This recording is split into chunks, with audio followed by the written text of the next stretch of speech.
ओम अज्ञानतिमिरान्धस्य ज्ञानाञ्जनशलाकया सत्सुरोन्मिलितं येन तस्मै श्रीगुरुवे नमः।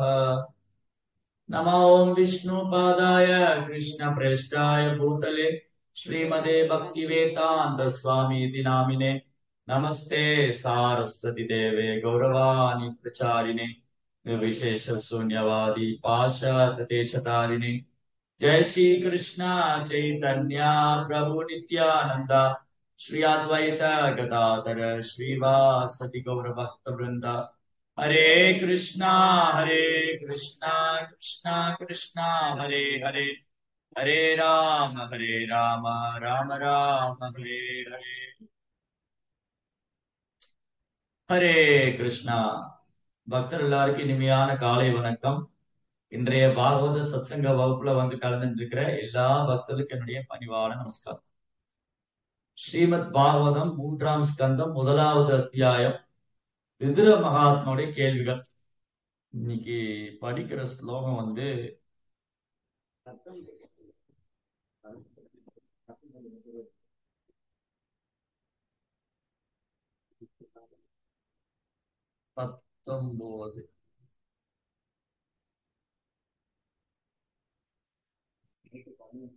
18 தான் படிச்சோம்.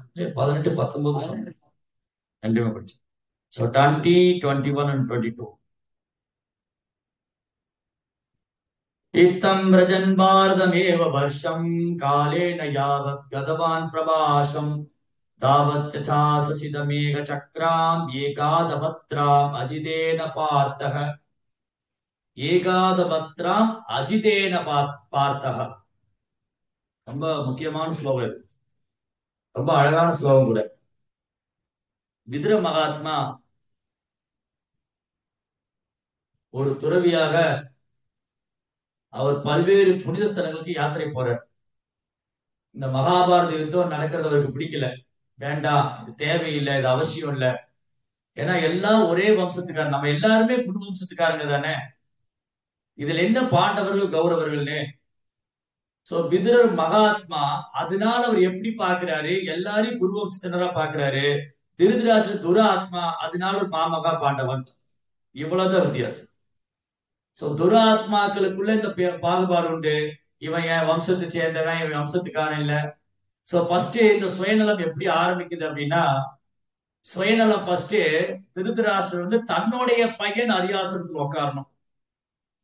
அப்போ இந்த குரு வம்சம்ங்கிறது என் பையன் தான் குரு வம்சம், இந்த பாண்டவர்கள் குரு வம்சம் இல்ல, அவன் பாண்டவா, மாமக பாண்டவா பிரிச்சுட்டார். காரணம் அஸ்தினாபுரத்து அரியாசனத்துல தன்னுடைய பையன் தான் உட்காரணும். இந்த சுயநலம். சோ சுயநலம் வரும்போது ஒரே குடும்பத்துல 2 பிளவு ஏற்படுது. சுயநலம் அதிகரிக்கும். ஒரு காலத்துல சுயநலம் ரொம்ப கம்மியா இருந்தது, அவ்வளவு சுயநலம் இல்ல, எல்லா கூட்டு குடும்பமா இருந்தாங்க. தாத்தா பாட்டி சித்தப்பா பெரியப்பா அத்தை மாமா எல்லாரும் ஒரு 50-60 பேர் இருப்பாங்க. அப்ப அங்க சுயநலம் என்னன்னா, நம்ம குடும்பம்னு ஒரு சுயநலம் இருக்கு, அது ஜென்ரலா பொதுவான சுயநலம். அந்த சுயநலம் இன்னும் ஆழமா போகும்போது, இவங்க என் மாமா தானே எங்க அப்பா இல்லையே, இவர் என் சித்தப்பா தானே என் அப்பா இல்லையே, அவர் சித்தப்பா என்னுடைய தம்பி பையன் தானே என் பையன் இல்லையே. இது இன்னும் சுயநலம் உள்ள டீப் ரூட்டடா போகுது, ஆழமா போகுது. இந்த சுயநலம் ஆழமா போகும்போது உறவினருக்குள்ளே பேதம் வருது. சோ சுயநலம் வந்து எப்படி எக்ஸ்பேண்ட் ஆகுது பாருங்க. சுயநலம் வந்து எப்படி எக்ஸ்பேண்ட் ஆகும்னா, சுயநலம் எப்படி விரிவடையும்னா, முதல்ல என் புலனை நான் திருப்திப்படுத்தணும். அப்ப இது என்னுடைய சுயநலம். சுயநலம் அப்படின்னா இது என்னுடைய நலன், சுயமா எனக்கான நலன், சுயம் என்னுடைய நலன். சோ நான் என் புலனை அனுபவிக்கணும். இந்த சுயநலம் எப்படி விரிவடையுது, எனக்கு அப்புறம் என் பையன் அனுபவிக்கணும். அதுக்கப்புறம் எப்படி விரிவடையுது, அதுக்கப்புறம் அவன் பையன் அனுபவிக்கணும். அதுக்கப்புறம் எப்படி விரிவடையுது, என் குடும்பத்தார் அனுபவிக்கணும். அதுக்கப்புறம் எப்படி விரிவடையுது, என் உறவினர்கள் நண்பர்கள் அனுபவிக்கணும். அதுக்கப்புறம் எப்படி விரிவடையுது, என் இனத்தவர், என் மதத்தவர், என் நாட்டவர். இப்படி இந்த சுயநலம் வந்து எக்ஸ்பேண்ட் ஆகிட்டே இருக்கு.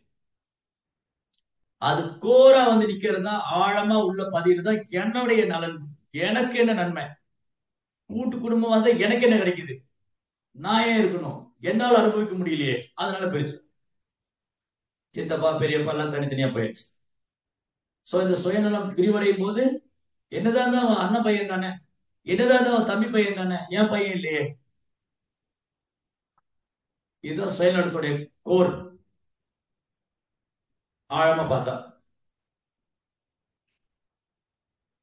சோ விதுரருக்கு விதுரர் வந்து இதுக்கு அப்பாற்பட்டவர். விதுரருக்கு சுயநலம் இல்ல, காரணம் ஒரு பகவானே பக்தர்.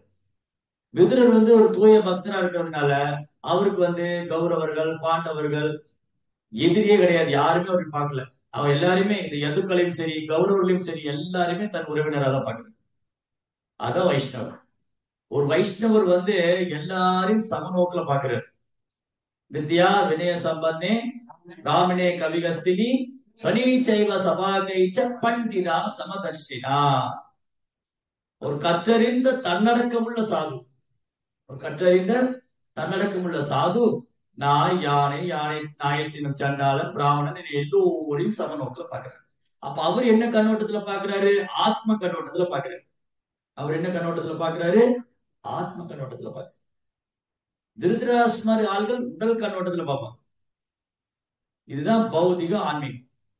பௌதிகம்னா உடல் சார்ந்த விஷயங்களை பாக்குறது, உடல் சார்ந்த கண்ணோட்டத்துல பாக்குறது. ஆன்மீகம்னா ஆத்மாவுடைய நன்மைக்காக பாக்குறது. அப்ப ஆத்மான்னு வரும்போது ஏது நண்பன் பகைவன், ஏது ஆண் பெண், ஏது வேண்டியவன் வேண்டாதவன், ஏது உறவினர். ஆத்மாவுக்கு உறவினர் யாரு? ஆத்மாவுக்கு சன்னதியும் கிடையாது, ஆத்மாவுக்கு உறவினரும் கிடையாது. ஆத்மாவுக்கு இருக்கிற ஒரே உறவினர் கிருஷ்ணர் தான். கிருஷ்ணர் தான் உண்மையான உறவினர். ஆத்மாவுடைய உண்மையான நலன் விரும்பி உண்மையான உறவினர் கிருஷ்ணர் தான், வேற யாருமே இல்லை. சோ இது விதுரர் மகாத்மா நல்லா புரிஞ்சுட்டு இருக்காரு. அவர் எவ்வளவு முயற்சி பண்ணார். ஜெய ஜெகநாத் சோ விதுரர் எவ்வளவு ட்ரை பண்ணார். இந்த மகாபாரத யுத்தம் வேண்டாம், தேவையில்லை, படிச்சு படிச்சு சொன்னார் திருதராஷ். கெஞ்சி கேட்டுக்கிட்டார், வேண்டாம் திருதராஷ்டிரா இந்த யுத்தம் வேண்டாம், தவிர்த்துரு. ஏன்னா விதுரரால உணர முடிஞ்சது இந்த யுத்தத்துல இவங்க ஜெயிக்க போறது இல்ல, இவங்க தோக்கத்தான் போறாங்க. பாண்டவருக்கு எதிரா தர்மத்துக்கு எதிராக செயல்படுறாங்க, பகவான் கிருஷ்ணருடைய திட்டத்துக்கு எதிராக செயல்படுறாங்க, தர்மத்துக்கு எதிராக செயல்படுறாங்க, இவங்க அழிவு பாதைக்கு தான் போறாங்க. எவ்வளவு சொல்லி கேட்கல. விதுரர் என்ன பண்ணாரு? தீர்த்த யாத்திரை போயிட்டார். இப்ப தீர்த்த யாத்திரை போய் பல பல இடங்களுக்கு போயிட்டு அவர் திரும்ப வர்றார். இவ்வாறாக பாரத பூமியில் தீர்த்த யாத்திரை மேற்கொண்டிருந்த அவர் பாரத வருஷா, இப்ப கொஞ்ச நேரத்துக்கு முன்னாடி அதான் பேசிட்டு இருந்தோம். காலையில ஜபா செஷன்ல ஒரு டாக் இருந்தது, ஜபா டாக். இந்த ஜபா டாக்ல முடிஞ்சதுக்கு அப்புறம் கேள்வி கேட்டாங்க. இந்த கேள்வியில என்னன்னா, ஏன் கடவுள் வந்து வடநாட்டுல அவதரிக்கிறாரு? கடவுள் என்ன வடநாட்டுல, கிருஷ்ணரும் வடநாட்டுல அவதரிக்கிறாரு வட இந்தியால, ராமரும் வட இந்தியால. சோ ஏன் கடவுள் பெரும்பாலும் வட இந்தியால அவதரிக்கிறாரு? சோ இந்த வட இந்தியா தென்னிந்தியா இந்தியா இதெல்லாம் நம்ம உருவாக்கிக்கிட்டு, இதெல்லாம் நம்ம உருவாக்கிட்டு. யுதிஷ்டிர மகாராஜ காலத்துல இந்த பூமி முழுவதுமே அவருடைய ஒரு கொடை கீழே இருந்தது. அஸ்தினாபுரம் உலகத்துடைய தலைநகரம், வேர்ல்டு கேபிட்டல் அஸ்தினாபுரம். அஸ்தினாபுரம் உலகத்தின் தலைநகரம். நம்ம சின்ன வயசுல வரலாற்றுல படிச்சிருக்கோம். எவ்வளவு பேர் ஞாபகம் வச்சிருக்கீங்கன்னு தெரியல. இந்தியா வந்து செல்வம் பொழிக்கும் நாடு. இல்லாட்டி ஏன் இங்க அரபு முகலாயர்கள் ஏன் இங்க படையெடுத்து வரணும்? இந்தியா வந்து பஞ்சமான தேசமா இருந்தா, இந்தியாவில வந்து பஞ்சம் பட்டினி வறட்சி இருந்தா ஏன் ஒருத்தர் இந்தியா மேல படையெடுத்து வரணும்? அப்போ ஆஸ் பர் சாஸ்திரா ஸ்கிரிப்சர், அப்புறம் வரலாற்று படி இந்தியா வந்து செல்வ சிறப்பு மிக்க வளமான நாடு. ஏன்னா இது கேபிட்டல், வேர்ல்டு கேபிட்டல், உலக பூகோளத்துடைய தலைநகரம். இந்த பாரத வருஷம் என்டையர் எர்த் பிளானட், இந்த பூகோளம் முழுவதுமே பாரத வருஷம் பேரு. அதுக்கு முன்னாடி இளாவர்த வருஷா. ரிஷபதேவர் பகவானுடைய சத்யாவேஷ அவதாரமான ரிஷபதேவருடைய மகன் பரதன் ஆண்டார். அந்த பரதன் ஆக சிறந்த மன்னனாக ராஜ ரிஷியாக ஆண்டதுனால அவருடைய பேராலேயே இந்த நிலப்பரப்பு பாரத வருஷம் அழைக்கப்பட்டது. ஒருத்தர் பேர்லயே இந்த ஊர்ல இந்த நாட்டு இந்த பூமியை சொல்றாங்கன்னா அவர் எப்படி ஆட்சி பண்ணிருக்கு இல்லையா? இந்த இந்த நிலப்பகுதி, நாட் ஒன்லி இந்தியா, இந்தியாங்கிறது கூட பிரிட்டிஷ்காரன் கொடுத்த பேர் தான். அதுக்கு முன்னாடி பாரதம் தான் இருந்தது. இன்னைக்கு பாரதம் சொன்னாலே ஒரு குரூப் சண்டைக்கு வர்றாங்க, அது எப்படி நீங்க பாரதம் சொல்லலாம் இந்தியான்னு சொல்லணும்? முட்டாள்கள், அறிவியலிகள். சோ இந்த பாரதம்ங்கிறது ஒட்டுமொத்த நிலப்பகுதிக்கு பாரதம்னு பேரு. அப்போ ஒரு ராஜ ரிஷி, ஒரு பகவானிய தூய பக்தர் பரதன், ரிஷபதேவருடைய முதல்வன். பரதனுடைய தலைமையில 9, ரிஷபதேவருக்கு மொத்தம் 100 பசங்க. ரிஷபதேவருக்கு மொத்தம் 100 பசங்க.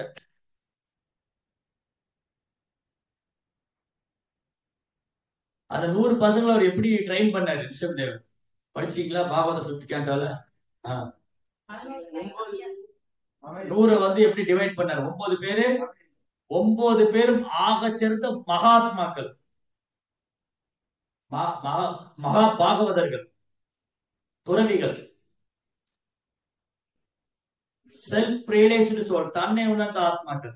ரிஷபதேவருடைய 100 பசங்கள்ல 9 பேர் நவயோகேந்திரா. பாகவதத்துக்கு கடைசியில வரும் 11th கேண்டோல நவயோகேந்திர யோகேந்திராவுடைய டீச்சிங்ஸ்ல. சரி, அப்ப 100ல 9 போச்சுன்னா மீதி 91. 100 குழந்தையில 9 பேரை சாதுக்களாவும் ஆகச்சிறந்த ஒரு பெரிய ஆச்சாரியராகவும் உருவாக்குனாரு ரிஷபதேவர். 9 பேர் போயாச்சு நவயோகேந்திரா. மீதி 81. 10 பேரு ஆஹா இல்ல, 10 பேர் சத்திரியர்கள். பரதனுடைய தலைமையில, பரதனுடைய தலைமையில 10 சத்திரிய குழந்தைங்க, பெரும் மன்னர்கள். பரதனுடைய தலைமையில பெரும் ராஜ ரிஷிகளா இருந்தாங்க. மீதி 81 பேரு, மீதி 81 பேர் பிராமணர்கள், ஆக சிறந்த பண்டிதர்கள். ஒரு தந்தைக்கு பிறந்த குழந்தை, ஒரு தந்தைக்கு பிறந்த குழந்தை. 9 பேரும் தன்னை உணர்ந்த ஆத்மாக்கள், 10 பேர் ஆக சிறந்த சத்திரியர்கள், 81 பேர் பிராமணர்கள். அப்படின்னா என்ன அர்த்தம்? அப்படின்னா என்ன அர்த்தம்? வர்ண ஆசிரமங்கிறது பிறப்பால் அல்ல, பயிற்சியால் இருக்கு. எந்த மாதிரி பயிற்சி கொடுக்கிறோம், எந்த குணம் நம்ம கிட்ட இருக்கு, குணம் அனுசரிச்சு அதற்கான கல்வி, அதற்கான பயிற்சி. குணம் அனுசரித்து அதற்கான கல்வி, அதற்கான தொழில், அதற்கான பயிற்சி.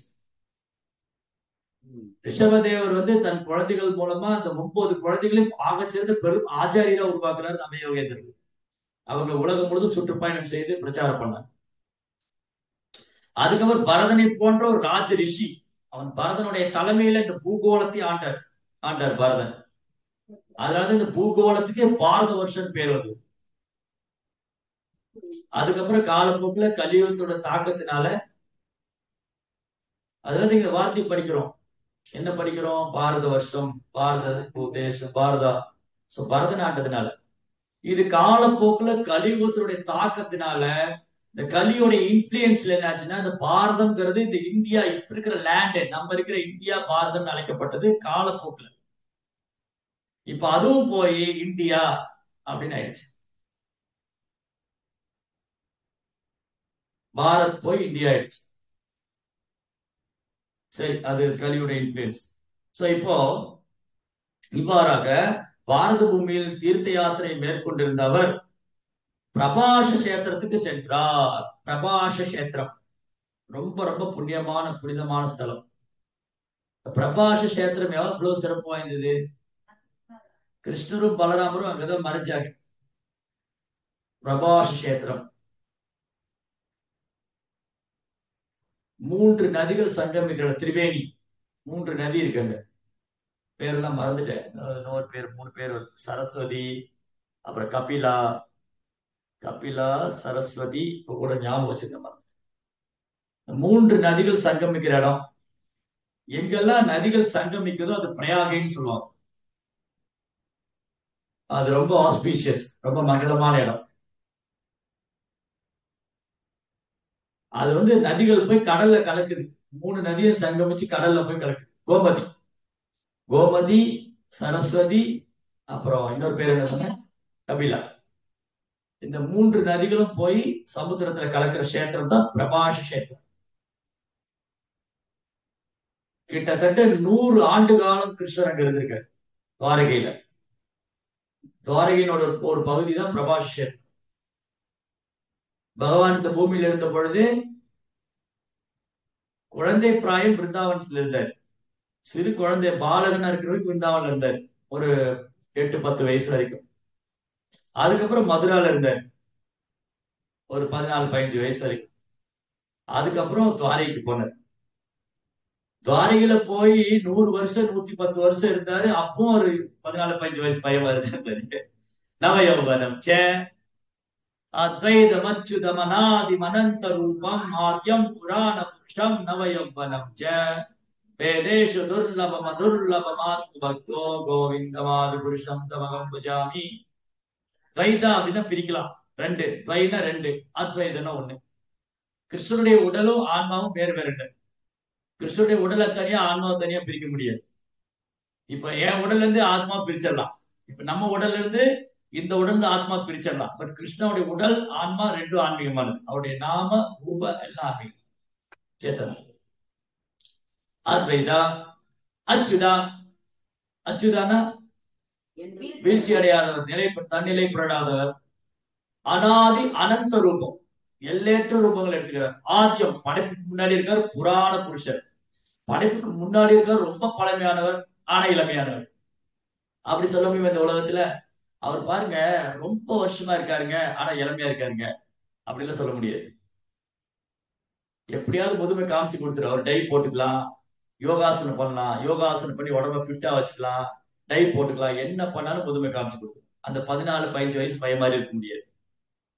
ஆனா கிருஷ்ணா வந்து நவயௌவனம் ச வேதேஷு துர்லபம். வேத கல்வி படிக்கிறதுனால மட்டும் கிருஷ்ணர் உணர முடியாது, பக்தினால மட்டும்தான் உணர முடியும். அந்த கோவிந்தனை நான் வணங்குகிறேன். சோ அந்த பிரபாஷ் கஷேத்திரத்துல பகவான் ஸ்ரீ கிருஷ்ணர் 100 ஆண்டு காலம், 100 வருஷம் ஃபுல்லாவே அங்க இல்ல. எங்க போனார் 100 வருஷத்துல இடையில? அஸ்தினாபுரம் வருவாரு, பாண்டவர்கள் காட்டுக்கு போனா அவங்க கூடயே போயிடுவாரு. இப்படி துவாரகையில கிருஷ்ணா தனது 16,108 ராணிகளோட 16,108 அரண்மனைகள். இந்த ஒரு மனைவிகளுக்கு 10-10 குழந்தைங்க, அவங்களுக்கு 10-10 குழந்தைங்க. இப்படி எது வம்சமே அன்லிமிட்டட், எல்லையற்ற எதுக்கள், லட்சக்கணக்கான கோடிக்கணக்கான எதுக்கள். சோ விதுர மகாத்மா இந்த பிரபாஷ கஷேத்திரத்துக்கு வந்த. பிரபாஷ கஷேத்திரம் அவ்வளவு புனிதமான ஸ்தலம். பகவானுடைய தாமரை பாதம் பட்ட தூசி. துவாரகா, பிரபாஷ கஷேத்திரம், பிருந்தாவனம், மதுரா, இங்கெல்லாம் பகவானுடைய தாமரை பாதம் பதிஞ்சு. அந்த பிரபாஷ கஷேத்திரத்துல நம்ம போய் பார்த்துட்டு இருக்கோம். விதுரர் வந்து பல்வேறு புனித ஸ்தலங்களுக்கு யாத்திரை போறார், தீர்த்த யாத்திரை போறார். அப்படி ஒரு பிரபாஷ கஷேத்திரத்துல வந்து பகவானுடைய லீலைகளை நினைவு, ஒரு இடத்துக்கு போகும்போது கிருஷ்ணரோட லீலைகளை அவர் ஸ்மரணம் பண்றார். இவ்வாறாக பாரத பூமியில் தீர்த்த யாத்திரையை மேற்கொண்டிருந்த அவர் பிரபாச கஷேத்திரத்தை சென்று அடைந்தார். அப்பொழுது உலக உலக சக்கரவர்த்தியாக இருந்த யுதிஷ்ட மகாராஜா ஒரே படைபலத்தை கொண்டு ஒரு கொடியின் கீழ் உலகை ஆண்டு வந்தார். கொஞ்சம் யோசிச்சு பாருங்க. ஒட்டுமொத்த பூகோளத்துக்கு ஒரே ராஜா, சக்கரவர்த்தி. சக்கரவர்த்தி ராஜா, மகாராஜா, ராஜா, சக்கரவர்த்தி. சின்ன சின்ன மன்னர்களா இருப்பாங்க. ஒரு குறுநில மன்னன். குறுநில மன்னன்னா ஒரு ப்ராவிடன்ஸ் மட்டும் அவரு ராஜா கிங்கா இருப்பார். இப்போ உதாரணத்துக்கு சேத்தி, அங்க நாட்டு மன்னன், சேத்தி நாட்டு மன்னன், விதர்ப நாட்டு மன்னன், கலிங்க நாட்டு மன்னன். பட் இந்த மன்னர்களுக்கெல்லாம் மன்னாதி மன்னன் ஒத்துருப்பார். அவர் தான் யுதிஷ்டிரா. அந்த மன்னாதி மன்னனும் ஆராதிக்கிறது கிருஷ்ணா. பரமபுருஷோத்தமனான முழுமுதற் கடவுள். கிருஷ்ணா வந்து மாபெரும் தேவர்களும் மகா ரிஷிகளும் ஆராதிக்கப்படுவார். அப்புறம் சாதாரண உலகத்துல இருக்கிற மன்னர்களை பத்தி என்ன சொல்ற? மாமன்னன், மன்னாதி மன்னன், மன்னர்களுக்கெல்லாம் மன்னன். யுதிஷ்டிர மகாராஜா மன்னர்களுக்கெல்லாம் மன்னன். அவருக்கு கீழே நிறைய ப்ராவிடன்ஸ் எல்லாம் இருக்கு. அப்போ ஒரு இடத்துக்கு ஒரு பேர் இருந்தது. இப்ப நம்ம சொல்றோம் இல்லையா, தமிழ்நாடு, ஆந்திரா, கேரளா, கர்நாடகா, அப்புறம் இந்தியா, பாகிஸ்தான், இப்படி எல்லாம் சொல்றோம். இப்போ தமிழ்நாடு, ஆந்திரா, கேரளா, கர்நாடகா, இதுக்கெல்லாம் ஒரு மன்னர்கள் இருந்தாங்க. குறுநில மன்னர்கள், சேரா, சோழ, பாண்டியா, இவங்கெல்லாம் ஒரு குறிப்பிட்ட ப்ராவிடன்ஸ். அப்புறம் இந்த என்டையர் இந்தியாவுக்கு ஒரு மன்னர் இருந்தார். தட் மீன்ஸ் இந்த ஆசிய கண்டத்துக்கு. அது மாதிரி ஒரு ப்ராவிடனுக்கு, ஒரு நாட்டுக்கு ஒரு மன்னர் இருந்தார். இந்த மன்னர்கள் எல்லாமே ஒரு மன்னனுடைய கொடை கீழே இருந்தாங்க. ஹஸ்தினாபுரத்து கொடி குரு வம்சத்து கொடி கீழே எல்லாருமே இருந்தாங்க. அப்ப யுதிஷ்டிர மகாராஜ் எப்படி நிர்வாகம் பண்ணிருப்பாரு? இன்னைக்கு அரசாங்கம் நிர்வாகம் பண்றாங்க. ஒரு நாடை ரெண்டு நாடா பிரிச்சு, ஒரு ஒரு ஒரு ஒரு ஸ்டேட்டை ரெண்டு ஸ்டேட்டா பிரிச்சு, அந்த ஸ்டேட்டுக்குள்ள வந்து பல டிஸ்ட்ரிக்ட், புதுசு புதுசா டிஸ்ட்ரிக்ட், அந்த டிஸ்ட்ரிக்ட் கலெக்டர் அப்படின்னு நிர்வாகம் பண்ண முடியல. ஆனா பௌதிகத்துல நிறைய படிச்சுட்டோம், பேசுறவங்க நாங்க நாங்க அதை கண்டுபிடிச்சிட்டோம், இதை கண்டுபிடிச்சிட்டோம். ஆனா என்ன நிர்வாகம் பண்றீங்க? யுதிஷ்டிர மகாராஜா ஒரு கொடைக்கு கீழே இந்த பூமியை ஆண்டு வந்தார். எல்லா மன்னர்களும் அவர் முன்னாடி கை கட்டி நின்னாங்க. சோ யுதிஷ்டிர மகாராஜா பொழுது இந்த உலகத்துக்கே சக்கரவர்த்தியா இருக்கு. 5000 ஆண்டுக்கு முன்பாக துறவியான விதுரர் ஒரு யாத்திரையராக பூமியில் பிரயாணம் செய்த பொழுது இந்தியா பாரத வருஷம் என்று அறியப்பட்டது. அப்போ ஒரு காலத்துல இந்த நிலப்பகுதி முழுவதும் பாரத வருஷா. அது அது அதே பெயர் தான் இன்றும் வழங்கப்பட்டு வருகிறது. நவீன சாஸ்திர ஆராய்ச்சியால் 3000 ஆண்டுகளுக்கு முன் நிகழ்ந்த சம்பவங்களை முறையாக தொகுத்தளிக்க முடியாது. இதுதான் இப்ப உள்ள பிரச்சனை. இப்ப உள்ள பிரச்சனை என்னது? சும்மா ஒரு குறிப்பிட்ட தூரம் வரைக்கும் ஆராய்ச்சி பண்ணுவாங்க. இப்படி இந்த பௌதிக அறிவை கொண்டு நவீன ஆராய்ச்சி பண்ணி கிருஷ்ணர் வந்து 5000 வருஷம் கூட எங்க இருந்தாரு, எப்படி இருந்தாரு, அதெல்லாம் ஆராய்ச்சி பண்ணி வந்து வச்சுக்க முடியாது. ஆனா அதற்கான சான்றுகளும் இருக்கு. இப்போ துவாரகை இருந்ததுக்கான சான்றிதழ் இருக்கு, மதுரா, பிருந்தாவன் எல்லாமே இருக்கு, அயோத்தியா. ஆனா ஆராய்ச்சி பண்ணி உணரக்கூடிய விஷயம் அல்ல இதெல்லாம். கிருஷ்ண பகவான் இந்த பூமியில எப்படி இருந்தாரு, என்ன அற்புதம் பண்ணாரு, ராமர் என்ன அற்புதம் பண்ணாரு, இதெல்லாம் ஆராய்ச்சி, வீண் ஆராய்ச்சி பண்ணி தெரிஞ்சுக்கூடிய விஷயம் அல்ல. தத்துவ ஆராய்ச்சியோ மனக்கற்பனையோ வீணா இதெல்லாம் விட்டுட்டு பக்தினால மட்டும்தான் இதெல்லாம் உணர முடியும். சோ இந்த மாதிரி நவீன சரித்திர ஆராய்ச்சியால் 3000 ஆண்டுகளுக்கு முன்பு என்ன நடந்ததுன்னு சொல்ல முடியாது. அப்ப வரலாறு ரொம்ப முக்கியம். ஆனா இன்னைக்கு எங்க வரலாறு படிக்கிறோம்? நீங்க ஸ்கூல்ல படிக்கிற வரலாறு என்னது? அந்த திருட வந்து திருடிட்டு போனா, கஜினி மோகன் வந்து திருடிட்டு போனா, கோரி மோகன் வந்து திருடிட்டு போனா, அக்பர் திருடிட்டு போனா, பாபர் திருடிட்டு போனா, திப்பி சுல்தான் திருடன், அவுரங்கசீப் திருடர்களுடைய கூட்டத்தை தான் படிச்சிருக்கு. எங்க பரிசித் மகாராஜ் சரித்திரம் இருக்கு? 5000 வருஷத்துக்கு முன்னாடி பரிசித் மகாராஜ் பூமி ஆண்டு இருக்காரு. ஜனமேஜயா, பரிசித் மகாராஜ், யுதிஷ்டிர மகாராஜ், ஸ்ரீ ராமராஜ்யம். ராமராஜ்யத்தை பத்தி நீங்க பேசுறாங்க மேனேஜ்மெண்ட். ராமராஜ்யம் இன்னும் ராமராஜ்யத்துக்கு ஒண்ணு தெரியும். ராமராஜ்யம் எப்படி இருக்கு தெரியுமா? ராமாயணத்துல இருக்கு ராமராஜ்யம் எப்படி இருக்கு. ராமர் சொல்றாரு பரதன்ட்ட ஆட்சி எப்படி இருக்கணும். பரதன் சொன்னார் இல்லையா, ராமர் கூப்பிட வருவார். அப்ப ராமர் வரமாட்டாரு, தன் பாதுகை தான் கொடுப்பாரு. அந்த பாதுகையை வாங்கிட்டு வரும் பகவானுக்கு இன்ஸ்ட்ரக்ஷன் கொடுக்குறாரு. பரதனுக்கு ராமர் அறிவுரை சொல்றாரு எப்படி ராஜ்யம் பண்ணணும்,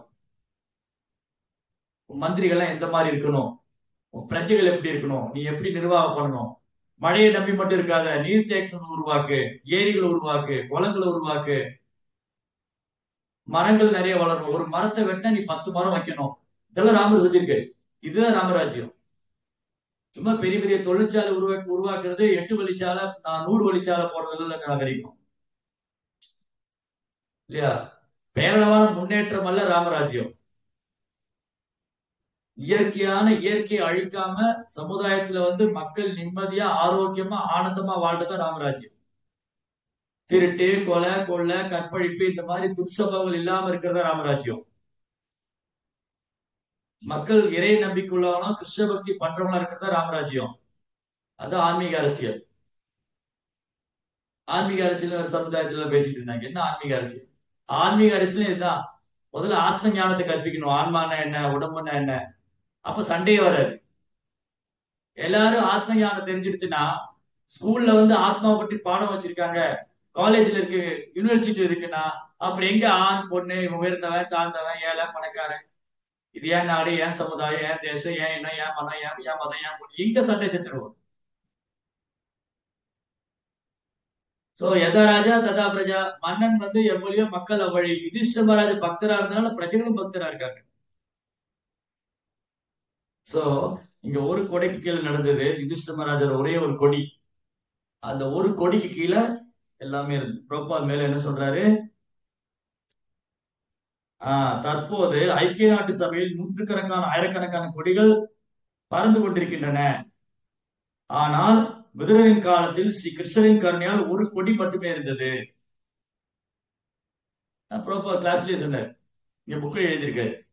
ப்ரோப்பர் கேட்டார், ஓகே நீங்க உலக சமாதானத்தை விரும்புறீங்க, எல்லா நாட்டு தலைவரும் உட்காந்து பேசுவாங்க. இந்த ஐக்கிய நாட்டு சபைன்னு என்னது?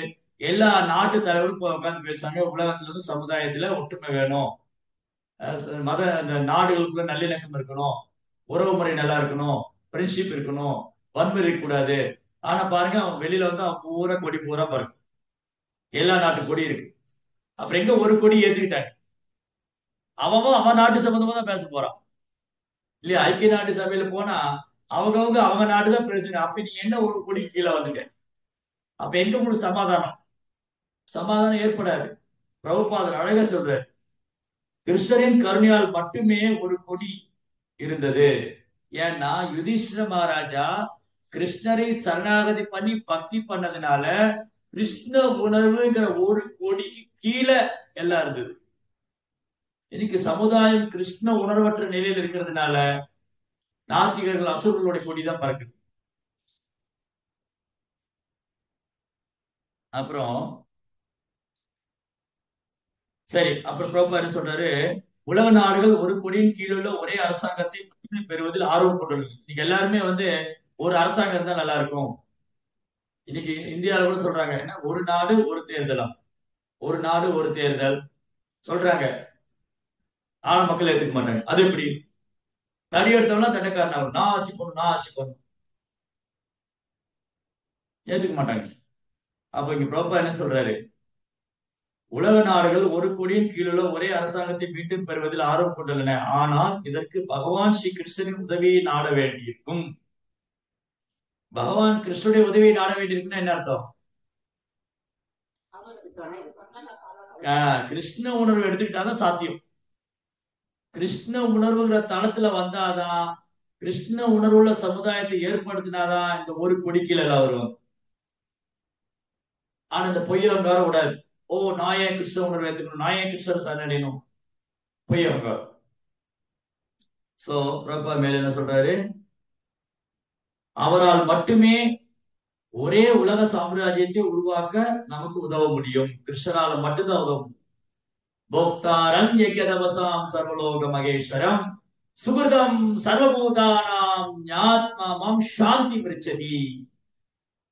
எப்ப உலக நாடுகள் அமைதி ஏற்படும்? எல்லாரும் உலக நாட்டுல அமைதியா, உலக நாடுகள் அமைதியா இருக்கணும், எல்லாரும் அமைதியா இருங்க, சண்டை போட்டுக்காதீங்க, நிம்மதியா இருங்க. எப்ப சாத்தியமாகும்? கிருஷ்ணர் அனுபவிப்பாளராக இருந்துட்டாதான். கிருஷ்ணர் அனுபவிப்பாளராக இருக்கணும், அவர் தான் அனுபவிப்பாளர், நாம் எல்லாம் அனுபவிக்கப்பட வேண்டியவங்க. பக்தாரம் சர்வலோக மகேஷ், எல்லாருடைய உற்ற நண்பன், நலன் விரும்பி கிருஷ்ணதான். சூர்தம் சர்வஞாத்மாமாம் சாந்தி மிருச்சதி, அப்பதான் அமைதி. இப்ப எங்க நாட்டுல அமைதி நிம்மதி எல்லாம்? ஏன்னா அவன் திருடுறது சொல்றதுதான் குறியா இருக்கான். அவன் 5 வருஷம் ஆட்சிக்கு வந்துட்டேன், அடுத்தது என்ன ஓட்டு போட்டு தேர்ந்தெடுப்பாங்கன்னு தெரியாது, இருக்கிறவருக்கு எல்லாம் சுருட்டுங்க, திருடுங்க, கொள்ளையடிங்க, என்னன்னாலும் பண்ணுங்க. திருடர்கள் கூட்டம். அப்ப திருடர்கள் ஏமாற்றும் கூட்டம் எப்படி நிம்மதியா வாழ முடியும்? கிருஷ்ண உணர்வற்ற நாத்திக சமுதாயம், கிருஷ்ண உணர்வற்ற சமுதாயம், திருடர்கள் நாத்திக கூட்டம் எப்படி நிம்மதியா ஆனந்தமா ஒரு சமுதாயத்தை நடத்த முடியும்? எப்படி மக்கள் நிம்மதியா வாழ முடியும்? எப்படி சண்டை சச்சரவு இல்லாம, உள்நாட்டு பூசல் வெளிநாட்டு பூசல் இல்லாம நிம்மதியா இருக்க முடியாது, சாத்தியமே இல்லை. ஒரே சொல்யூஷன் கிருஷ்ண உணர்வை ஏற்றுக்கொள்றதுதான். இந்த பௌதிக பிரச்சனைகள்லாம் ஒரே தீர்வு கிருஷ்ண உணர்வை ஏற்றுக்கொள்றதான் பிரபா சொல்ற. இந்த பௌதிக பிரச்சனைகள்லாம் ஒரே தீர்வு பௌதிகத்துல கிடையாது, கிருஷ்ண உணர்வை ஏற்றுக்கொள்றதுனாலதான் சாத்தியம். சரி, 21 ஸ்லோகம். தத்ராத சுஸ்ராவ சுகுருத்விஷஷ்டிம் வினஷ்டிம் வனம் யதா வேணு ஜபக்னி சம்ஸ்வயம் ஸ்மத்ப்ரத்யயா தத்தமதானுசோஷன் சரஸ்வதிம் பிரதத்யாய தூஷ்ணிம். தீர்த்த யாத்திரையை மேற்கொண்டு பிரபாசம் என்ற தலத்திற்கு அவர் வந்தார்.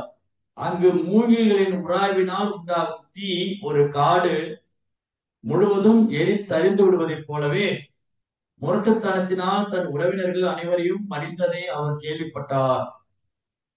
பிறகு அவர் சரஸ்வதி நதியோரம் மேற்கு புறத்தை நோக்கி சென்றார்.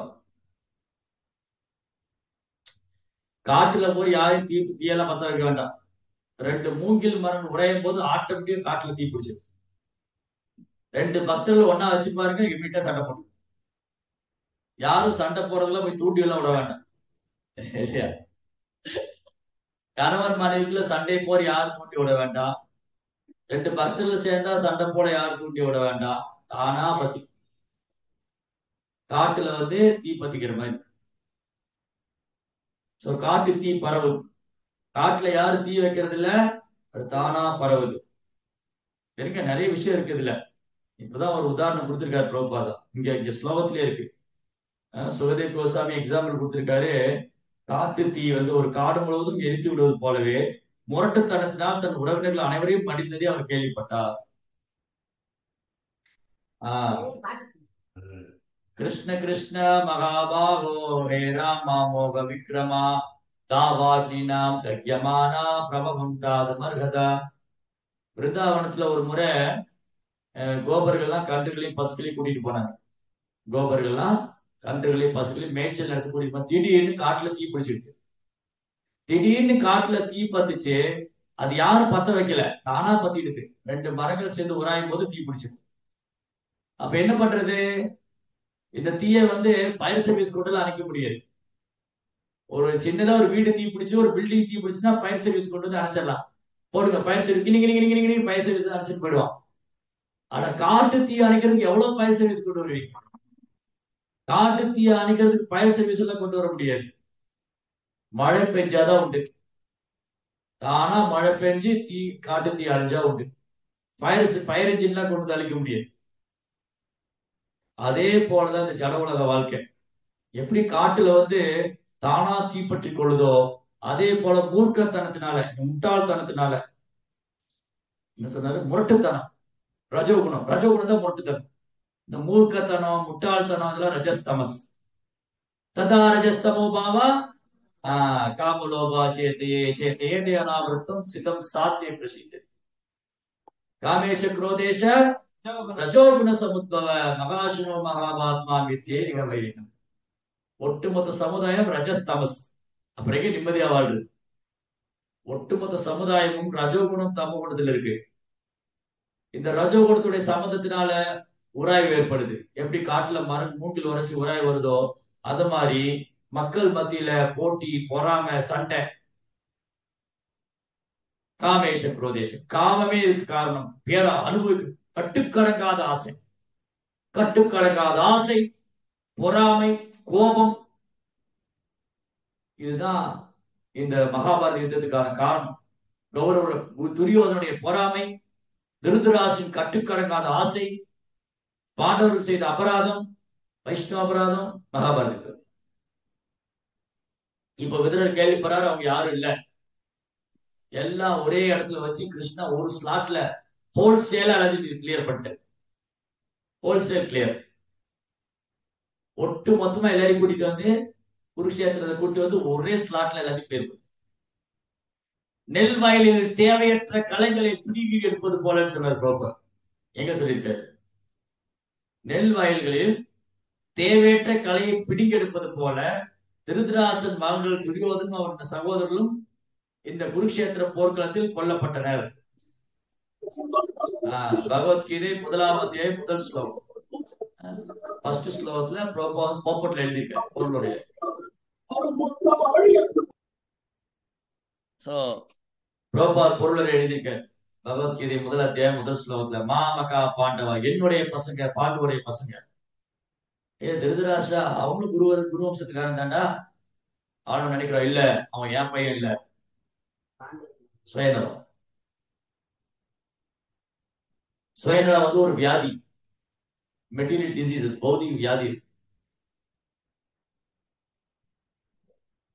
சரி, அப்ப இங்க இந்த காட்டு தீ யாரும் பத்தி வைக்கிறது இல்ல, தானா பத்திட்டு இருக்கு. அதை யாரும் பத்தியெல்லாம் வைக்க வேண்டாம். அதே மாதிரிதான் இந்த ஜட உலக பிரச்சனைகளுக்கு சமூக தொடர்பே காரணம். இது எங்க படிச்சோம்? இந்த ஜட உலகத்துல மக்களுடைய பிரச்சனைக்கும் சண்டை சச்சரவுக்கும் சமூக தொடர்பே காரணம். மன்யே த்வாம் காலமீஷானாம் அநாதி நிதனம் விபும் சமம் சர்வத்ரம் சர்வத்ர பூதானாம் என் மிதக்கலி. குந்தி தேவி சொல்றாங்க, கிருஷ்ணா நீங்க எல்லோருக்கும் சமமானவர், நீங்க யாரையும் பாரபட்சம் பாக்குறது இல்ல, நீங்க யாரையும் வெறுக்கிறது இல்ல, நீங்க எல்லோருக்கும் பிரியமானவர். அப்போ உயிர் வாயுடைய சண்டை சச்சரவுக்கு யார் காரணம்? அவங்களுடைய சமூக தொடர்பே காரணம். தேவையில்லாம உடலோட அடையாளப்படுத்திக்கிட்டு அமெரிக்கா ரஷ்யாக்காரங்க கூட சண்டை போடுறது, இந்தியா பாகிஸ்தான்காரங்க கூட சண்டை போடுறது, எல்லாம் அன்னெசரி, தேவையில்லை, அன்னெசரி. ஏன் இது தேவையில்லாத சண்டை? கிருஷ்ண உணர்வற்ற சமுதாயம். கிருஷ்ண உணர்வற்ற சமுதாயம் எப்படி நிம்மதியா இருக்க முடியும்? அதான் பிரபா இன்னொரு இடத்துல கேட்டார், திருடர்களும் அயோக்கியர்களும் இருக்கிற சமுதாயம் எப்படி நிம்மதியா இருக்க முடியும்? எங்க சொல்றாரு? பகவத்கீதை 3ஆம் அத்தியாயம் 12ஆம் ஸ்லோகத்தை 3.12. இஷ்டான் போகான் கி கோதேவா தாசியந்தே யஜ்ஞ பாவிதா தைரத்தான் பிரதாயேபியோ யோ புங்ஸ் தேஸ் தேனையே வச்ச. தேனா மீன் திருடா, திருட. திருடர்கள் அயோக்கியர்கள் கூட்டம் எப்படி நிம்மதியா இருக்கும்? அதான் கிருஷ்ண உணர்வற்ற சமுதாயத்தோட பிரச்சனை. இந்த சமுதாயத்துல நடக்கூடிய பிரச்சனைகளுக்கெல்லாம் கிருஷ்ண உணர்வற்றதுதான் காரணம். அதுதான் முக்கியமான காரணம். இது கிருஷ்ணர் காரணம் எல்லாம் கிடையாது. காட்டுல தீ பத்துச்சுன்னா யாரு காரணம் இல்லை. ஓ எப்படி காட்டுல தீ பிடிக்கலாம், யாரோ போய் பத்தி வச்சுட்டாங்க, வச்சு குட்டி போய் பத்தி வச்சாங்கன்னு சொல்லுவீங்களா? அப்படிலாம் சொல்ல முடியாது. அந்த மாதிரிதான் இந்த ஜட உலகத்தில் நடக்கூடிய எல்லா பிரச்சனையும் கடவுள் மேல பழி போடுவாங்க. நிறைய பேர் பாருங்க, கடவுள் ஏன் எப்படி பண்றாரு, கடவுள் ஏன் கேட்க மாட்டேங்கிறாரு, கடவுள் ஏன் பார்க்க மாட்டேங்குது, கடவுள் அதை நீ விருப்பம் அந்த மாதிரி நீ அப்படி இருக்கணும்னு நினைக்கிற, அதெல்லாம் உன்னால நீ ஏற்படுத்திக்கிட்டு நீயாவது பிரச்சனை உருவாக்கிட்டு கிருஷ்ணன் மேலேயே பழைய போடுறீங்க இல்லையா? நாமளா சில பிரச்சனை உருவாக்கிட்டு கிருஷ்ணன் மேல பழைய போடுறோம். கிருஷ்ணரை அப்படி பண்ணாரு, கிருஷ்ணரை எப்படி பண்ணாரு, 1008 கேள்விகள். பிரச்சனையை உருவாக்குறது நாம தான். சோ இந்த காட்டு தீ, காட்டு தீ மாதிரி பரவுது பிரச்சனைகள்லாம். பிரச்சனைகள் துன்பங்கள்லாம் காட்டு தீ மாதிரி பரவுது. கணவன் மனைவி குடும்பம் சமுதாயம் எங்க போனாலும் பிரச்சனை. பக்தர் சமுதாயத்துல வந்து அங்கேயும் பிரச்சனை. பக்தர் சமுதாயத்துல இருந்தா ஒற்றுமை இல்ல, சண்டை சச்சரவு ஏன் வருது? இது எப்படி சால்வ் பண்றது? எப்படி சால்வ் பண்றது? பிரபா சொன்ன ஒரே வார்த்தை, பொருளுரை. இந்த இத்தகைய பௌதிக தீயை சாதுக்கள் எனும் மழையும் மேகத்திலிருந்து பொழியும் நீரால் மட்டுமே அணைக்க முடியும். அப்போ ஆன்மீக குரு சொல்றபடி கேட்கணும். குரு சொல்றாரு ஒற்றுமையா இருங்க, எங்க சண்டை போட்டு, அப்ப என்ன நீ குருவோடைய கட்டளை நிறைவேற்று இல்லையா? குரு சொல்றாரு நீங்க ஒற்றுமையா இருங்க, எல்லாரும் பிரபா சொன்னாரு நீங்கள ஒற்றுமையா இருந்து கிருஷ்ண பக்தி மேல கொண்டு போகணும். பிரபாடி சீரர்கள்லாம் ஃபாலோ பண்றது. அந்த மாதிரி ஒரு சாதுவுடைய கருணை, கிருஷ்ணனுடைய கருணை, குரு கிருஷ்ண பிரசாதி பாய், குருவுடைய கருணை, கிருஷ்ணாவுடைய கருணை. அப்போ இந்த காட்டு தீ வந்து அழியணும்னா நிக்கணும் அப்படின்னா மழை பெய்யும். சரி, இந்த பிருந்தாவனத்துக்கு கோபர்கள் என்ன பண்ணாங்க? அவங்களுக்கு வேற அடைக்கலமே இல்ல. காட்டுல தீ பற்றி எரியுது, பசுவெல்லாம் ஒழுங்கோ ஒழுங்கோ கிருஷ்ணா கூப்பிடுது பசுக்கெல்லாம். பசுக்களுக்கும் அடைக்கலம் கிருஷ்ணர் தான். பசுக்களுக்கும் அடைக்கலம் கிருஷ்ணர் தான், அந்த கோபர்களுக்கும் அடைக்கலம் கிருஷ்ணர் தான், எல்லாருக்கும் அடைக்கலம் கிருஷ்ணர் தான். அவங்க கிருஷ்ணரை தவிர வேற ஒண்ணும் தெரியாது. அவங்க எல்லாமே கிருஷ்ணர் தான். கிருஷ்ணர் பகவான் கூட தெரியாது. ஆபத்து வந்தா கிருஷ்ணர் ராம ராம மகாபாகோ கிருஷ்ண கிருஷ்ணி பர்கனா. ஓ பலம் பொருந்திய பெண்களுடைய ராமா, ராம ராம மகாபாகோ, பலம் பொருந்திய பெண்களுடைய பலராமா, கிருஷ்ண துஷ்ட நிபர்களை எதிரிகளை கொள்ளும் அளிக்கும் கிருஷ்ணரே. தாவாக்னி, தாவாக்னின பொழுந்து விட்டு எறிய நெருப்பு, தக்கியமானா தாங்க முடியல. ஓ இந்த காட்டுல இந்த பொழுது விட்டு எறிய நெருப்பு எங்களை தாங்க முடியல, எங்களை காப்பாற்றி அருளுங்கள். பிரபவம் தாது மர்கசா, எங்களை காப்பாற்றி அருளுங்கள். உடனே கிருஷ்ணர் என்ன பண்ணாரு? காட்டு தீ விழுங்கிறதுக்கு முன்னாடி என்ன பண்ணாரு? எல்லாத்தையும் கண்ணை மூடுங்க. ஏய் கோபர்களே, நீங்க கண்ணை மூடுங்க, நான் ஒரு மேஜிக் பண்ண போறேன். இந்த கோபர்கள் கண்ணை மூடினாங்க. கிருஷ்ணா எல்லா காட்டு தீயும் சோழ பண்ணிட்டு விழுங்கிட்டு அவ்வளவு காட்டு தீ கிருஷ்ணனுடைய வாய்ப்புல போயிடுது. கோபுரங்களே கண்ணை தருங்க, காட்டுல தீயே இல்ல, எல்லாம் அஞ்சு போயிடுது. ஏன் கண்ணை மூட சொன்னாரு? அப்புறம் அன்னைக்கு ஒரு நாள் பேசிட்டு இருந்த இந்த கதையை. சரி, ஒண்ணு அந்த கிருஷ்ணர் காட்டு தீயை விழுங்குறத பார்த்தா அந்த கோபுரத்துக்கு பயம் வரும். ரெண்டாவது கிருஷ்ணர் கடவுள் முழுமுதல் கடவுள் தெரிஞ்சு போயிடும். யசோதா மட்டும் போய் சொல்லிடுவாங்க. ஏற்கனவே மண்ணு சாப்பிட்டு போய் கம்ப்ளைண்ட் பண்ண ஆளுங்க அவங்க எல்லாம். கிருஷ்ணர் மண்ணு சாப்பிட்டாரு கம்ப்ளைண்ட் பண்ணாரு, இன்னைக்கு தீய சாப்பிட்டாரு கம்ப்ளைண்ட் பண்ணு. எதுக்கு வம்பு? யசோதா கண்ணு மூடுங்க. அவர் போய் யசோதாமா யசோதாமா, இன்னைக்கு இந்த வனத்துல என்ன நடந்தது தெரியுமா? கோவர்த்தனத்துல கிருஷ்ணர் வந்து காட்டு தீயை விழுகிட்டாங்க. ஏய் கிருஷ்ணா, பால்கோபா சாப்பிடுற வாயில ஏப்பா தீயெல்லாம் சாப்பிடுறப்பா இல்லையா? யசோதாவால நம்பவே முடியாது முதல்ல. அது எப்படி ஏன் கிருஷ்ணா காட்டு தீயை சாப்பிட்டாங்க? டீ சாப்பிட்டியா நீ? என்ன டீ சாப்பிடுற டீ சாப்பிடுற மாதிரி சொல்லிட்டு இல்லையா? டீ சாப்பிடுறத டீ சாப்பிடுற மாதிரி பேசிட்டு. அது மாதிரி கிருஷ்ணா அமானுஷ்யமான சக்தி படைத்தவர். நெருப்பும் அவருடைய சக்தி தான். பூமிரா போனோ வாயு கம்மனோருக்கு தெரிய வச்ச அகங்கார விதியமே பிரிண்ணா பிரகிருதி அஷ்டதா. நெருப்பு யாருக்கு வந்தது? கிருஷ்ணா இருந்தவர். சோ கிருஷ்ணா இருந்து வந்து நெருப்பை கிருஷ்ணா ஒழுங்குறதுக்கு எவ்வளவு நேரம் ஆயிடும்? பிராக்சர் ஆஃப் செகண்ட் போதும். அல்வா சாப்பிடுற மாதிரி சாப்பிடும். சோ இந்த காட்டு தீ அணையணும்னா முழுக்க முழுக்க மழையோட கருணை நம்பி இருக்கு. இந்த கோபுரங்கள்லாம் காட்டு தீனால பீடிக்கப்பட்ட பொழுது கிருஷ்ணதான் அவங்க காப்பாத்தினார். அதே மாதிரி சமுதாயத்தில் நடக்கக்கூடிய சண்டை சச்சரவுகள் இதெல்லாம் காட்டு தீ மாதிரி பரவுது. அப்ப என்ன பண்ணணும்? அங்கீகரிக்கப்பட்ட அதிகாரப்பூர்வமான ஆச்சாரியரை அணுகணும். ஒரு ஆன்மீக குருவை அணுகி என் இதயத்துல கொழுந்து விட்டு எரியுது சம்சார தாவா நலரிடரோகா பிரணாய காருண்ய கன கனத்வம் பிராப்தஸ்ய கல்யாண குண நவஸ்ய வந்தே குரு ஸ்ரீ சரண அரவிந்தம். ஒரு டிரான்ஸ்லேஷன் படிங்க, சாங் புக்ல இருக்குது தமிழ்ல. சம்சார தாவா நலரீட லோகா. சம்சார தாவான்னு என்னது? பிறவி சக்கரம், பிறப்புங்கிற சுழற்சி. யார் விடிக்க முடியும்? ஆன்மீக குரு தான் விடிக்க முடியும். கருணை மழை பொழியணும். எப்படி காட்டுல தீ வருதுன்னா மழை பொழியணும், அது மாதிரி குருவுடைய கருணை மழை. அந்த மழையை நம்ம நினையணும். அது ஒரு சொட்டு கழிச்சுட்டா போதுங்கிற பக்திவினோத் தாக்கூர். குருவுடைய கருணையில பெரிய மழையெல்லாம் வேண்டாம், ஒரு சொட்டு கழிச்சுட்டா போதும். இந்த ஒரு சொட்டுக்கு என்னது? பிந்து. குருதேவ் கிருபா பிந்து தியா குரோய் தாசி. ஓ குருதேவா, உங்க கருணையில ஒரு சொட்டு எனக்கு கிடைச்சா போதும். ஆன்மீக குருவானவர் கருணை கடலிலிருந்து வரத்தை பெறுகிறார். ஆன்மீக குருவானவர் கருணை கடல். கிருஷ்ணர் தான் கருணை கடல். அப்ப ஆன்மீக குரு கருணை கடல். மேகம் எவ்வாறு மழை பொழிந்து காட்டு தீயை அணைக்கின்றதோ அவ்வாறே பௌதிக வாழ்க்கையின் பொழுது விட்டு எரியும் நெருப்பு சம்சார தாவா. பௌதிக வாழ்க்கைங்கிறதே கொழுந்து விட்டு எரியும் நெருப்பு. தக தக தகன் எரியுது. அந்த பௌதிக வாழ்க்கையின் பொழுது விட்டு எரியும் நெருப்பினால் பாதிக்கப்பட்டவர்களை ஆன்மீக குரு காப்பாற்றுகிறார். பௌதிக வாழ்க்கையில் என்னது? என் குடும்பம், என் சமுதாயம், நான் எனதுன்னு வாழ்ந்துட்டு இருக்கோம் இல்லையா? அந்த ஸ்ட்ராங் அட்டாச்மெண்ட் அது இதயத்துக்குள்ள கொழுந்து விட்டு எரியுது. இது யாருடைய கருணையால் அணைக்கப்படும்? ஆன்மீக குரு. மங்களகரமான குணங்களின் கடலாகி அத்தகைய ஆன்மீக குருவின் தாமரை திருவடிகளுக்கு எனது மரியாதை கலந்த வணக்கத்தை நான் அர்ப்பணிக்கின்றேன். தினமும் பாடுறான், அர்த்தமே தெரியாம இருக்கு இல்லையா?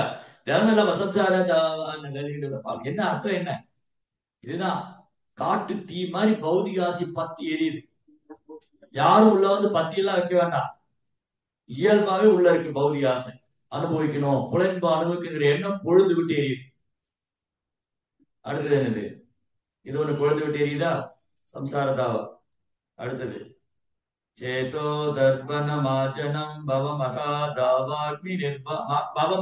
தாவாக்னி நிர்வாபனம் பிரேயச்சைரவ சந்திரிகா விதரணம் யாவதும் ஜீவனம் ஆனந்தாமுதிவர்தனம் பிரதிபதம் பூர்ணாபுதஸ்வாதனம் சர்வார்த்த சபனம் பரம் பிரஜயதே ஸ்ரீகிருஷ்ண சங்கீர்த்தனம். என்னது மீனிங்? எல்லா புகழும் ஸ்ரீ கிருஷ்ணனின் நாம சங்கீர்த்தனத்துக்கு. ஏனென்றால் இது காலங்காலமாக நம் இதயத்தில் படிந்துள்ள எல்லா அழுக்கையும் நீக்கி இதயத்தை சுத்தப்படுத்தி கட்டுண்ட வாழ்வில் தொடரும் பிறப்பு இறப்பினும் தீயை அணைக்கிறது. தாவாகினி, பவம் மகாதாவாகினி கொழுந்து விட்டு எரியுது இதயத்துக்குள்ள. அப்ப ஒரு ஒரு விஷயம், இந்த காட்டு தீய அணைக்கிறதுக்கு மழை வேணும். ஒரு மழை கிருஷ்ணாவுடைய கருணை, இன்னொரு மழை குருவோடைய கருணை. கிருஷ்ணாவுடைய கருணை எப்ப கிடைக்கும்? குருவோடைய கருணை கிடைச்சாதான் கிருஷ்ணாவுடைய கருணை. எஸ்ய பிரசாதா பகவத் பிரசாதோ எஸ்ய அப்பிரசாதா நகதி கோபி. ஆன்மீகருடைய கருணை இருந்தாதான் கிருஷ்ணாவுடைய கருணை. ஆன்மீகருடைய கருணை இல்ல, கிருஷ்ணாவுடைய கருணை இல்ல. ரைட்? சோ இந்த பௌதிக ஆசைங்கிற கொழுந்து விட்டு எரிக்கூடிய நெருப்பு எது எது போய் அணைக்குது? குருவுடைய கருணையால குருட்ட மந்திர தீட்சை வாங்குறோம். ஹரே கிருஷ்ணா மந்திரம் குரு தராரு. அந்த ஹரே கிருஷ்ணா மந்திரம் உள்ள போய் நிலவு தன் குளிர்ந்த ஒளியினால் எல்லாருக்கும் நன்மை அளிப்பதை போல இந்த சங்கீர்த்தன் இயக்கம் மனித குலத்துக்கு மாபெரும் வரப்பிரசாதமாகும். ஹரே கிருஷ்ணா கிருஷ்ண கிருஷ்ணா ஹரே ஹரே, ஹரே ராம் ராம் ராம் ஹரே ஹரே. இது தெய்வீக ஞானத்துக்கு உள்ளே உயிரூட்டுகிறது, பேரானந்த பெருங்கடலை பெருக செய்கிறது. ஆனந்தாம்புதி வர்தனம் எப்பொழுதும் நான் விரும்பும் அமிர்தத்தை முழுமையாக சுவைக்க செய்கிறது. ஹரே. சோ ஆன்மீகருடைய கருணை, நாம ஜபம், இது ரெண்டும் இருந்தால்தான் கிருஷ்ணாவுடைய கருணை. இதயத்துல கொழுந்து விட்டு எரியக்கூடிய பௌதிக பற்றுதல். விதுரருடைய மழையில நிறைய தவறிட்டாங்க. விதுரருடைய கருணை மலையில நிறைய தவறுனது யாரு? திருதராஷ்டிரா, துரியோதனா, குருக்கள். போச்சா, துரதிருஷ்டசாலி. அப்புறம் என்னாச்சு? ஒட்டுமொத்த வம்சமும் அழிஞ்சு போயிடுச்சு. தனது முரட்டுத்தனத்தினால் தன் உறவினர்கள் அனைவரும் மடிந்தது என்பதை அவர் கேள்விப்பட்டார்.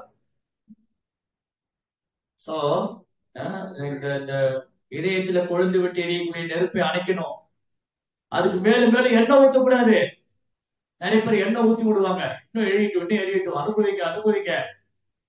பௌதிக விஷயம் தான், அனுபவிங்க. கல்யாணம் பண்ணிக்கங்க, குழந்தை குட்டி எல்லாம் பத்துக்குங்க, பிள்ளைங்க அனுபவிங்க. ஊத்துக்கு எண்ணெய் அதுல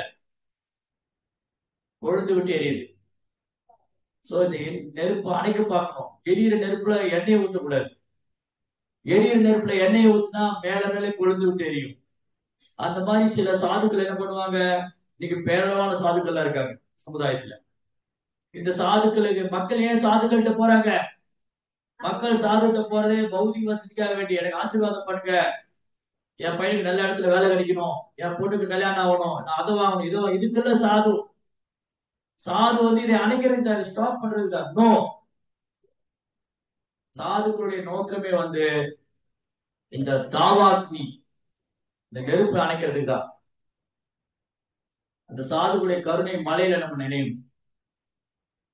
சாதுக்கள்கிட்ட கேட்கணும், ஆன்மீக குருட்டு கேட்கணும், அந்த கேட்ட விஷயங்களை நடைமுறையில பின்பற்றணும். அதுதான் ரொம்ப ரொம்ப முக்கியம். எப்படி விதுர மகாத்மா கருணை கடல், வைஷ்ணவா கிருபா சிந்து, வைஷ்ணவா கிருபா சிந்து பரதுக்க துக்கி பஞ்சா கல்பத்ரம் கிருபா சிந்து பேவச்ச, கருணை கடல். அந்த கருணை கடலுடைய இதுல நம்ம நினையணும். கரையில் நின்று வெடிப்பு பார்க்க கூடாது இல்லையா? கரையில் நின்று வெடிப்பு பார்க்கறது விதுரரை அப்படிதான் பயன்படுத்திக்கல. இவங்க வேடிக்கை பார்த்துட்டு இருந்தாங்க, விதுரரை யூஸ் பண்ணிக்கலாம். ஓ, இது மாதிரி விதுர மகாத்மா இருக்காரு, அவருடைய பொன்மொழிகள் ரொம்ப அவசியம் நம்ம வாழ்க்கைக்கு. அவர் நம்முடைய இதயத்தில் இருக்கிற நெருப்பை கொழுந்து விட்டு எரியறது அணைக்கிறார். சோ இதயத்துல இருக்கிற எரியிற கொழுந்து விட்டு எரியக்கூடிய அந்த பௌதிக ஆசை விதுர அணைக்க நினைக்கிறாரு. திருதராசு நோ நோ அணைய விட மாட்டேன், எண்ணி ஊத்துறோம் அதுல. பாத்தீங்களா? திருதராசு மேலும் மேலும் எண்ணெய் ஊத்துறவங்க தான் பிடிக்கிறாரு. திருதராசனுக்கு துரியோதனுக்கும் அவங்க புலின்பத்தை உற்சாகப்படுத்தி எண்ணெய் ஊத்துறவங்க தான் பிடிக்குது, அதை அணைக்க நினைக்கிறவங்க பிடிக்கல. அதனாலதான் துரியோதனன், தாசி புத்திரா போ வெளியே. ஏய் தாசி, யார் இந்த தாசி புத்திர நீங்க வர சொல்லுது, போ வெளியா. அவன உடமைகளை படிச்சு அடிச்சு பறிக்க அவன்கிட்ட. உயிரை மட்டும் விட்டுட்டு தொலைச்சு விடுங்க அவளை. ஏன்னா எரியுது உள்ள. எரியுது. ஓ, இந்த விதுரர் என்னுடைய தீயை அணைக்க பாக்குறாரு. இந்த விதுர மகாத்மா வந்து என் இதயத்துல காட்டு தீயை அணைக்க பாக்குறாரு, நானே விட மாட்டேன், அதுக்கு என்ன ஊத்துவேன். என்னாச்சு கடைசியில? அந்த காட்டு தீயில் அவங்க எரிந்து சாப்பிடலாம் இல்லையா? அந்த காட்டு தீ வந்து தெரியல, அடைய துரியோதனா, இந்த காட்டு தீ ஒண்ணு எரிச்சு சாம்பலாக்க போகுது, அதுல எரிச்சு சாப்பிடலாம். அவன் மட்டும் இல்ல, அந்த தீக்கு யாரெல்லாம் எண்ணெய் ஊத்துனாங்களோ அவங்களும் எரிச்சு சாப்பிடலாம். காட்டு தீயில போய் எண்ணெய் ஊத்துனா இதயத்துல பாருங்க, இதயத்துல கொழுந்து விட்டு எரியுது நெருப்புல எண்ணெய் ஊத்துனாங்க. துரியோதனா, துச்சாசனா, கருணா, சகுனி எல்லாம் அதுல எரிஞ்சு பசங்கமானாங்க. ஒரு வார்த்தை விதுரர் சொல்றதை கேட்டிருந்தா தலையில மாறி இருக்கு சீனே. என்ன இருக்கும்? பாண்டவர்கள் தான் என்ன பண்ணுவாங்க, இவங்க வந்து கௌரவர்கள் காட்டு போயிடும் இல்லையா? ராஜ்யம் பாண்டவர் கையில போயிருக்கும், கௌரவர்கள் பக்தர்கள் ஆயிருக்கும். கேட்கலையே. மூர்க்கருக்கு உபதேசம் பண்ண எப்படி கேட்பான்னு சொன்னார் புரோபாதர். திரும்ப திரும்ப அதே விஷயம் தான் ரிப்பீட்டடா வருது. காமேஷ குரோதேச காம குரோதம் ராகத்தேச உத்தேச கிருஷ்ணா சொல்லிட்டே இருக்காரு. இதை அணைக்கணும், இதுக்கு என்ன ஊத்தாதீங்க, இதை அணைங்க. எவ்வளவுதான் எதிரி, எதிரியை கூட்டு வந்து வீட்டுக்குள்ள வச்சு கொண்டாடாதீங்க.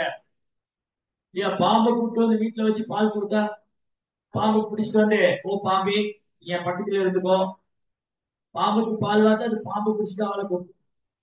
அதே மாதிரிதான் இந்த குணங்கள், காமம், கோபம், பொறாமை, பேராசை அழித்து விடும். சுயநலம். சோ இங்க ரொம்ப அழகான வர்ணனை. இங்க வந்து காட்டுத்தீயோட ஒப்பிடுறாங்க பௌத்திக ஆசைகள். இந்த காட்டுத்தீயினாலதான் எப்படி அந்த காட்டுல தீ பிடிக்கும் போது எல்லாம் எரிஞ்சு நாசமாயிடுதோ அது போல இந்த மாதிரி குணங்கள் ஒரு மனிதனை நாசமாக்கி விடும். இந்த குணத்திலிருந்து விடுபடணும்னா இப்ப மழை பெய்யுது இல்லையா, அந்த மாதிரி புதனுடைய கருணை மலையில் நினையும். ஹரே கிருஷ்ணன். புதனுடைய கருணை மலை, தூய பக்தருடைய கருணை, பகவானுடைய புனித நாமம், கிருஷ்ணாவுடைய கருணை. இதுதான் இந்த காட்டுத்தீயிலிருந்து நம்ம விடுபடுறதுக்கு பௌதிக ஆசை, பௌதிக பட்டு இதயத்துல பற்றி கொண்டு எரியக்கூடிய இந்த தீயை அணைக்கிறதுக்கான சொல்யூஷன் தான் பைபிள். நம்ம என்ன பண்றோம்? ஆமா பிரபு, நான் வந்து ஏத்துக்கிட்டேன், நான் வந்து கிருஷ்ணரை ஏத்துக்கிட்டேன், குருமுக கடவுளா, வெரி குட். நாம ஜெபம் பண்றேன், வெரி குட். பக்தர்களை குருவை ஏத்துக்கிட்டேன், வெரி குட். ஆனா தீய அணையில இன்னும் தீ இன்னும் எரிஞ்சுக்கிட்டே இருக்குல்ல. ஏன் எரியுது? ஏன் உள்ள பௌதிக ஆசை பற்றுதெல்லாம் எரியுது? நான் கிருஷ்ணரை குருமுக கடவுளை ஏத்துக்கிட்டேன், நான் ஒரு ஆன்மீக குருவை ஏத்துக்கிட்டேன், நான் ஜெபம் பண்றேன், ஏன் இன்னும் உள்ள எரியுது?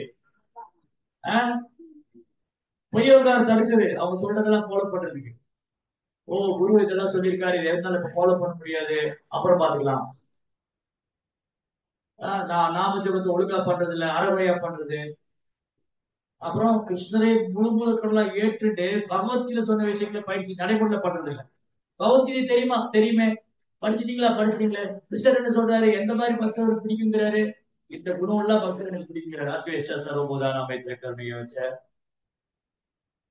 நிர்மமோ நிரகங்கார சமதுக்க சுருட்சமி சந்துஷ்ட சததம் யோகி. ஒண்ணு ஃபாலோ பண்றோமா? அப்ப உள்ள ஏற்றிட்டு காட்டு. ஏன்னா நம்ம ஏற்றுட்டோம், மேலோட்டமா பண்றோம். இப்போ இங்க வந்து தீ பத்தி எரியுது, நான் என்ன பண்ணேன்? சும்மா அப்படியே மேல தண்ணி தெளிச்சு விட்டேன். அப்ப அணியுமா? உள்ள அந்த புகஞ்சுக்கிட்டே இருக்கு, மேல தண்ணி ஊத்திட்டேன், அவ்வளவுதான். மேல தண்ணி ஊத்துறேன், புகஞ்சுக்கிட்டே இருக்கு, எப்பலாம் திரும்பி பத்தி எரியும். அப்ப என்ன பண்ணணும்? நல்ல ஊத்துறது தண்ணிய இல்லையா? இப்ப இங்க தீப்பத்தி எரிஞ்சு வச்சுங்களேன், தண்ணி குடமா எடுத்து ஊத்தணும். மேலாப்புல ஊத்திட்டு போக கூடாது. இப்ப நம்ம பண்றது பூரா அப்படிதான், மேலாப்புல பக்தி பண்ணும், மேலோட்டமா சரணாகதி. ஏதோ கிருஷ்ணரை முழுக்க கடவுளை ஏத்துட்டோம், ஆமா ஏத்துட்டோம். இஸ்கான் இருக்குமா இருக்கும், பக்தி பண்றோமா பண்றோம். ஆனா எப்படி பண்றோம்? மேலோட்டமா பண்றோம். அதுதான் உள்ளுக்குள்ள என்ன துடு பக்தி. உள்ளுக்குள்ள தகதகன்னு இருக்கு இல்லையா? நெருப்பு நெருப்பு இல்லாம புகையாது. இப்ப புகை வந்துட்டு இருக்கு, ஏன்னா உள்ளுக்குள்ள நெருப்பு இருக்கு. அப்ப உள்ள போய் அணைக்கணும். அப்படின்னா நாம ஜெபத்தை குற்றமற்று ஜபிக்கணும், கவனமா ஜபிக்கணும். அந்த ஜெபம் இதயத்துக்குள்ள போகணும். சும்மா வார்த்தையால் இருக்கக்கூடாது. ஜெபம் இதயத்துக்குள்ள போகணும். நாம வாயால சொல்லி காதால கேட்டு இதயத்துக்குள்ள போகணும். அப்பதான் உள்ள போய் அணைக்கணும். ஹரே கிருஷ்ணா. குருவுடைய சங்கத்தை அப்படிதான் எடுத்துக்கணும். குரு மகாராஜ் அவருக்கு பணிவா சேவை பண்ணி அடக்கமா கேள்வி கேட்டு எப்படி நான் பௌதிக பற்றிருந்து விடுபடுறது, என்னுடைய வாழ்க்கையின் குறிக்கோளை நான் எப்படி கிருஷ்ணன் மேல அன்பு வளர்த்துக்கிறது, நாமத்துல எப்படி ருச்சி வளர்த்துக்கிறது, இந்த மாதிரி கேள்வி கேட்கணும் சாதுக்கள்கிட்ட. சாதுக்களின் சங்கத்தை முழுமையா பயன்படுத்திக்கணும். அவங்க வார்த்தை கஷ்டமா தான் இருக்கும். ஒரு சாதுவோடைய வார்த்தை இதயத்தை தைக்கிற மாதிரி இருக்கும். ஊசி வச்சு குத்துற மாதிரி இருக்கும், வலிக்கத்தான் செய்யும். ஆனா அது நமக்கு நன்மை தரும். டாக்டர் ஊசி போட்டு வலிக்கதான் செய்யுது, ஆனா நோய் குணமாகுது. ஓ டாக்டர், எனக்கு ஊசி இல்லாம நோய் குணப்படுத்துன்னு சொன்ன. அப்படி சில வியாதிக்கு ஊசி போட்டுதான் ஆகணும், சில வியாதிக்கு அறுவை சிகிச்சை பண்ணிதான் ஆகணும். வியாதி முத்தி போச்சுன்னா அறுவை சிகிச்சை பண்ணிதான் ஆகணும், ஊசி போட்டுதான் ஆகணும். இப்பெல்லாம் அறுவை சிகிச்சை பண்ண வேண்டிய நிலைமையில இருக்கோம் நம்ம. அதனால குருவோடைய கட்டளையை தீவிரமா இருக்குது. தீவிரேன பக்தி யோகேன, பக்தி தொண்டில் தீவிரமா பயிற்சி பண்ணணும். பக்தி தொண்டில தீவிரவாதியா இருக்கணும். Seriousness, sincerity and seriousness lead success. Sincerity and seriousness lead success. Sincerity, தொடர்ந்து விடாம பண்றது, சீரியஸா இருக்கிறது, அது வெற்றி தரும் நம்முடைய இலக்குல. நிறைய எஸ் போட்டே போலாம். நீங்க 2 எஸ் 3 எஸ் எழுதிருக்கீங்க. நான் சொன்ன நிறைய எஸ் சொல்லுவேன். சாதனா, சேவா, சின்சியாரிட்டி, சீரியஸ்னஸ், சக்சஸ். வேற ஏதாவது எஸ் இருக்கா? சங்கா, சாது சங்கா, சாது சங்கா, சாதனா, சேவா, சின்சியாரிட்டி, சீரியஸ்னஸ், சக்சஸ். 6 எஸ் வந்துருச்சு. அப்போ சிம்பிளிசிட்டி, வெரி குட். 7 எஸ் வந்துருச்சு, சிம்பிளிசிட்டி. சிம்பிளிசிட்டி, எளிமையா இருக்கணும், பணிவா இருக்கணும், சாதனா பண்ணணும், சேவா பண்ணணும், சாதுகுடைய சங்கத்தில் இருக்கணும், தீவிரமா இருக்கணும், சுறுசுறுப்பா இருக்கணும், உற்சாகமா இருக்கணும். அப்பதான் சக்சஸ். இல்ல எங்க தொடர்பு அங்கிடி துடு போடுறது, போட்ட கழட்டி விடாம, நங்கூரத்தை கழட்டி விடாம துடு போட்டே இருந்தானா கல்யாண வீட்டுக்கு போறேன்னு சொல்லி. கல்யாண வீட்டுக்கு போறதுக்கு இந்த கரையில அந்த கரை போகணும். நைட்டு போட்ல ஏறி உட்காட்டாங்க, ராத்திரி பூரா துடு போட்டிருக்கா, நாலு விடிஞ்சா போட்டு அங்கேயே அடிக்குது. இந்த கல்யாண வீட்டுக்காரன் பார்த்தா, ஏன் நான் அடுத்த கரைக்கு போனியா, என்ன அடிக்குது, இருக்க நாங்க நங்கூரத்தை கழட்டி விட பார்த்துட்டாரு. அந்த மாதிரி மேல இருந்த மாதிரி துடு போடுறேன். ஹரே கிருஷ்ண. பாகவதம் கி, சில பிரபுபாத் கி. ஓகே.